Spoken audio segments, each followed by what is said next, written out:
যখন তোমার কেউ ছিল না তখন ছিলাম আমি, এখন তোমার সব হয়েছে পর হয়েছি আমি। যখন তোমার কেউ রবে না রব শুধু আমি, আমার কাছে আসতে হবে মনে রেখো তুমি। তোরা চাসনি কিছু, তোরা চাসনি কিছু কারো কাছে খোদার বদলি ছাড়া, অন্যের ওপর ভরসা ছেড়ে নিজের পায়ে দাঁড়া। কি মনে করছেন? আরে আল্লাহ কয় কাগজের ঘুড়ি দেখছেন না? আল্লাহ কয় আমাদের এই দেহটা নাকি কবি লিখেছেন, কবিতার কবিতায় লিখেছেন, কাগজি কাটি কারি ঘুড়ি বানাकर उड़ाता है आसमान में, घुड़ी बेचारा क्या करेगा रोशी मौला का हाथ में। বুঝছেন কবি আমাদের দেহটা, আপনি না মনে করেন হামসে বড় কোন হে, আমার চেয়ে বড় কেডা আছে। আর কবি বলে কি তোমার দেহটা কাগজের ঘুড়ির মতো। কিসের মতো? আরে দেহে যে রুহটা, যেটা আসল মানুষটা, কয় এটা হইলো রশিদার মতো। কিসের মতো? আর আজরাইল হইলো নাটার মতো। আর মালিক হলেন লা ইলাহা ইল্লাল্লাহ। আল্লাহ অর্ডার করতে দেরি, নাটাই দুইটা টান দিতে রশিয়ার দেরি। এখন আপনার আমার ক্ষমতা আসেনি থাকা। যদি আপনি ভালো কাজ করে যেতে পারেন, প্রাণ খুলে জিকির করে যেতে পারেন আল্লাহ এবং আল্লাহর হাবিবের, তাহলে আপনার জন্য পুরস্কার। আল্লাহর পথে শহীদ যারা উচ্চ তাদের শান, মহান খোদা করেন তাদের এমন জীবন দান। রূহ তাদের বানাইয়া সবুজ বরণ পাখি, জান্নাতুল ফেরদাউস বিছিয়ে দেন যতনে রাখি। সেথায় থাকি খায় তাহারা জান্নাতি ফলমূল, ওরে বেড়াই রয় হামেশা খুশিতে মশগুল। আরে আমি বানায়া কথা বলি না, আল্লাহ বলেছেন ইনদা রাব্বিহিম ইউরযাকুন। এই পৃথিবীর বুকে যারা আল্লাহর ওলি হয়েছেন, আল্লাহর দিদার প্রাপ্ত বান্দা হয়েছেন, আল্লাহর প্রদত্ত নূরের জ্যোতিতে আশ্রয় নিয়েছেন, প্রত্যেকটা মানুষ জীবন দিয়ে আল্লাহর জিকির করেছেন, সুবহানাল্লাহ, রাসূলের সাথে প্রেম লাগিয়েছেন। কথা বুঝেন নাই আমার? এই নিয়ে আমি আসতেছি একটু পরে, একটু ধৈর্য ধরেন। আমি জিকিরের টপিকটা একটু এখনই শেষ করে দিচ্ছি, এরপরে আপনাদেরকে বুঝাবো ফিউচারটা যে কেমন হবে, এটা যে কতটা মজার একটা জায়গা। এই জায়গাটা নিয়ে একটু আলোচনা করে তারপর আমি নেমে যাবো। আল্লাহর হাবিব সরকারে মদিনা তিনি বলে দিয়েছেন, বন্ধু তোমরা যখন জিকির করো এমন ভাবে জিকির করো মানুষ দেখতে যেন তোমাদেরকে পাগল বলে। আর আপনি জিকির করতেছেন, আপনি কোন জায়গাটা জিকির করতেছেন আপনি এইটাই আমি যদি বলি এখন উত্তর দিতে পারবেন না যে বাবা আপনার কোন জায়গাটা আল্লাহর জিকির করে, এই প্রশ্নটা করলে উত্তরটা দিতে পারবেন না এখন, কারণ ট্রেনিং নাই, তো এই জন্য এক্সপেরিয়েন্সও নাই। আমার কথা কি বুঝেন আপনারা? আরে জোরে বলেন। কত বড় মজার খবর! প্রত্যেকটা জিনিসকে ক্লিয়ার করার যেমন যন্ত্র আছে, ঠিক মানুষের মনের ঘরের যে নোংরা ময়লাগুলো দূর করার যন্ত্র আছে, সেই যন্ত্রটা হলো জিকির। সুবহানাল্লাহ, সুবহানাল্লাহ বলেন না? এবার জিকির মানে কি? সুবহানাল্লাহ। জিকির মানে কি? আলহামদুলিল্লাহ। জিকির মানে কি? লা ইলাহা ইল্লাল্লাহ। জিকির মানে কি? আল্লাহু আকবার। জিকির মানে হলো কাউকে ভালো কাজের জন্য ডাকা, জিকির হলো কাউকে অসৎ কাজের জন্য বারণ করা। নামাজ হলো মাওলার জিকিরের জলসা, যেই জিকিরটা একই জায়গায় দাঁড়িয়ে এবং বসে সম্পূর্ণ করা হয়, এটা হলো জিকিরের জলসা। যেমন নামাজ হলো জিকিরের জলসা, আর যেই জিকিরটা বিভিন্ন জায়গা পরিদর্শন করে সম্পূর্ণ করা হয়, এটাকে বলা হয় জিকিরের জুলুস। যে হজ হলো জিকিরের জুলুস। কিন্তু হজ তো সবার উপর ফরজ না, ঠিক কিনা বলে? আরে জোরে বলে। কিন্তু নামাজটা কারো জন্য বাদ দেয় নাই, ঠিক কিনা বলেন? আরে জোরে আছে। নামাজ হলো শ্রেষ্ঠ জিকির। ও বন্ধু, এই জিকির দ্বারা মানুষের জীবনের গুনাহগুলো মাফ হয়ে যায়। এখন কিসের দিন? কথা কথা এখন কিসের দিন? শীতের দিন। শীতের দিনে আপনাদের এলাকায় গাছের পাতা ঝরেনি? ঝরে সব গাছের পাতা। বিপদে পড়ে গেছে তো। তাল গাছের আর নারকেল গাছেরটা ঝরে না, এটা সময় মতো ঝরে, আর নাহলে সব গাছের মোটামুটি ঝরে। বলে হুজুর এই প্রশ্ন কেন করলেন? রহস্য আছে তো, জিকিরের ফজিলত এই গাছের পাতা ঝরার সাথে যুক্ত। সুবহানাল্লাহ বলেন না? সুবহানাল্লাহটা অনেক কইতে পারেন না। এই যে আমি জিকিরটা লম্বা করতাম, আপনাদের দুর্বল দেখে জিকিরটা ছেড়ে দিছি। এই সুবহানাল্লাহ জিকিরটা সম্পর্কে আল্লাহ রাসূল হাদিস শরীফের মধ্যে এসেছে, রাসূল বলেছেন তোমরা যখন জান্নাতের বাগানে যাও তখন তোমরা জান্নাতের বাগান থেকে ফল খাইয়া নিও। কি খাইয়া নিও? ইয়া রাসূলুল্লাহ, ইয়া হাবিবাল্লাহ, নবী গো, এই জান্নাতের বাগানের ফলটা কি?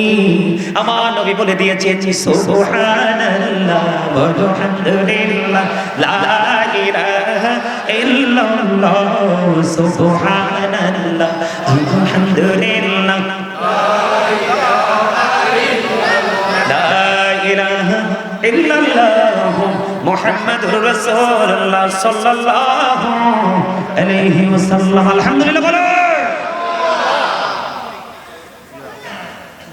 জিকিরটা এত মজা। আসসালাতুল খামস ওয়াল জুমআতু ইলাল জুমআ ওয়া রমাদানু ইলা রমাদান মুকাফফিরাতুল লিমা বাইনাহুন্না ইযা তুলিবাতিল কাবাইর। দেখেন জিকিরের ফজিলত কত। আমার দিকে তাকান সবাই। আল্লাহ রাসূল বলেছেন 5 ওয়াক্ত নামাজ, ফজর থেকে জোহর, জোহর থেকে আসর, আসর থেকে মাগরিব, মাগরিব থেকে ঈশা, গ্যাপ আছে না নামাজের ফাঁকে ফাঁকে? এই গ্যাপগুলোর মধ্যে আমরা যখন চাই চোখের গুনাহ হয়, যখন কথা বলি তখন কারো বদনাম হয়, হয় কি হয় না? এরকম আমরা অনেক মনের অজান্তে অপরাধ করি না? এই 5 ওয়াক্ত নামাজের গ্যাপে যে অপরাধগুলো হয়, 5 ওয়াক্ত নামাজ পড়ার কারণে আগে পরে কাফারা হয়ে যায়। এরপরে ওয়াল জুমআতু ইলাল জুমআ, এক জুমা থেকে আরেক জুমা, মাঝখানে একটা সপ্তাহের গ্যাপ। এই দুই দিকের জুমা সুন্দর করে পড়ার কারণে আপনার এক সপ্তাহের গুনার কাফারা হয়ে যাবে। এক রমজান থেকে আরেক রমজান পর্যন্ত, এক রমজান থেকে আরেক রমজান পর্যন্ত 300 দিনের ডিসটেন্স। নরমালি যদি ধরি কয়শো দিন? এই 300 দিনের মধ্যে এক বছর যে অপরাধ করেন দুই দিকে রমজানের কারণে কি হয়ে যায়? কাফারা হয়ে যায়। তবে শর্ত হলো কবিরা গুনাহ থেকে বেঁচে থাকতে হবে। আমার লাগে না লাগছে? হ্যাঁ মহিলারা বাড়াইছে। আচ্ছা এটা হুজুর কি দিই? হ্যাঁ হ্যাঁ দেখছেন না ভাই?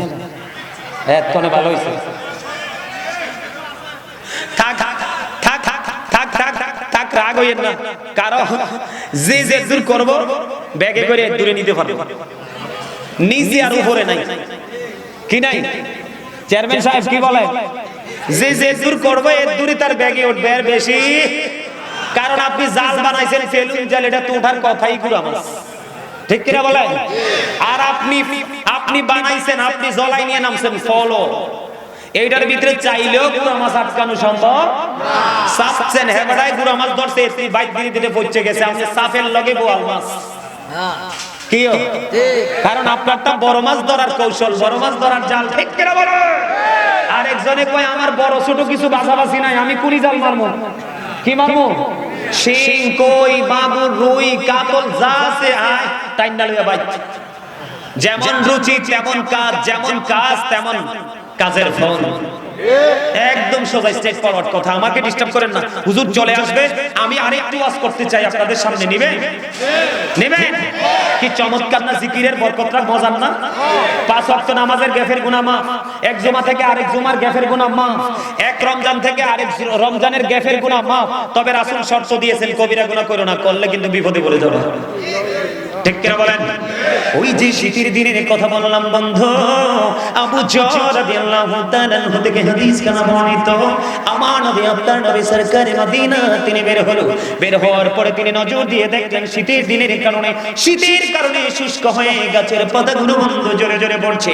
নবীজি গাছের ডালা স্পর্শ করলেন, আবু যরকে ডাক দিলেন। আবু যর উত্তর দিলেন লাব্বাইকা ইয়া রাসূলুল্লাহ, আমি হাজির।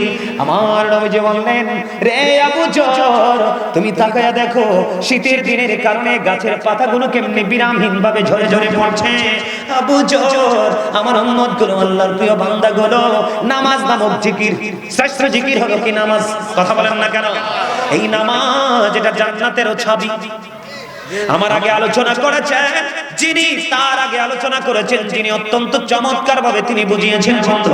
ওই যে সূরা আনকাবুতের যে আয়াতটা ইন্নাস সালাতা তানহা আনিল ফাহশাই ওয়াল মুনকার, তিনি সেই আয়াতের সূত্র ধরে আলোচনা করেছেন। পুরো আলোচনাটা আমি ওনার শুনেছি, কিন্তু উনি আলোচনাটা ভালো করে করতে পারেনি, সময় সংকীর্ণ। নামাজ পড়লে, নামাজ নামক জিকির করলে আপনার জান্নাতের চাবি অটো হাতে চলে আসবে। নামাজ নামক জিকির আপনি করতে পারলে পৃথিবীর সকল নোংরা কাজ আপনার থেকে দূর হয়ে যাবে। নবীজি আরো মজার খবর দিলেন, রে আবু যর নজর দিয়ে চাইয়া দেখো শীতের দিনের কারণে গাছের পাতাগুলো কেমনে ঝরে ঝরে পড়ছে। আল্লাহর বান্দাগুলোর এই কপাল যখন নামাজ জিকিরের মাধ্যমে আল্লাহর কুদরতি কদমে যখন নামাজের মাধ্যমে সিজদাটা দিবে, আল্লাহ রাব্বুল আলামিন ওই শীতের দিনের গাছের পাতার মতো তার সবগুলো গুনাহ মাফ করে দিবে। তার মানে আমার নামা থেকে সব গুনাহ ওই শীতের দিনের গাছের পাতার মতো ঝরে পরিষ্কার হয়ে যাবে।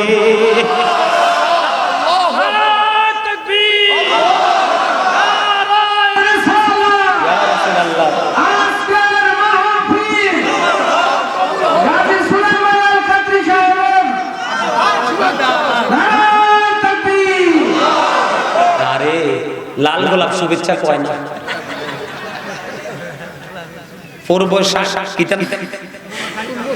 পূর্ব শাসনলের পক্ষ থেকে লাল গোলাপ শুভেচ্ছা এটা কয় না, এটা ভুলে গেছি। নাই নাই লাল গোলাপ না। আলহামদুলিল্লাহ বলেন। দেখেন এবার আমি একটু নেগেটিভ সাইড নিয়ে আলোচনা করব, আর একটু মজা করছি, একটু নেগেটিভ সাইড নিয়ে আলোচনা করব। এতক্ষণ আমি পজিটিভ দিক নিয়ে আলোচনা করেছি। সম্মানিত উপস্থিতি, আবার আমার দিকে তাকান। এই যে আমি এতগুলো কথা বলেছি, এই জন্য বলেছি আমরা যখন কবরে যাব, দেহ থেকে আত্মাটা বের হয়ে গেলে আপনি আমি ডেড হিসাবে